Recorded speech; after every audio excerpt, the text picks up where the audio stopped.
राजधानी रायपुर में बदमाशों का खौफ लगातार बढ़ता जा रहा है। ताजा मामला टिकरापारा थाना क्षेत्र का है, जहां 20वीं वाहिनी छत्तीसगढ़ सशस्त्र बल के आरक्षक इंद्रजीत निर्मलकर के साथ सरेराह मारपीट की गई। घटना उस समय हुई जब जवान अपने बच्चे के साथ जा रहा था और रास्ते में एक व्यक्ति से टकराव हो गया। इसी मामूली विवाद के बाद 4 अज्ञात बदमाशों ने जवान को घेरकर उसकी पिटाई की, जिससे जवान का एक दांत भी टूट गया। पीड़ित जवान इंद्रजीत निर्मलकर वर्तमान में रायपुर में कमांडेंट के यहां सुरक्षा गार्ड के रूप में तैनात है।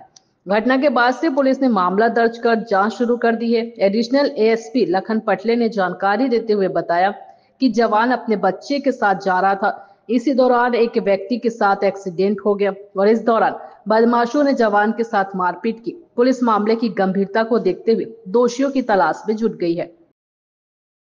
थाना टिकरापारा अंतर्गत एक पुलिस के जवान अपने बच्चे को लेने के लिए कहीं जा रहा था। उसी दौरान एक व्यक्ति के साथ एक्सीडेंट हो गया और पैर टकरा गया। इसी में मारपीट की घटना हुई है, जिसमें मुकदमा दर्ज कर लिया गया है और कार्रवाई की जा रही है। रायपुर से राघवेंद्र पांडे की रिपोर्ट।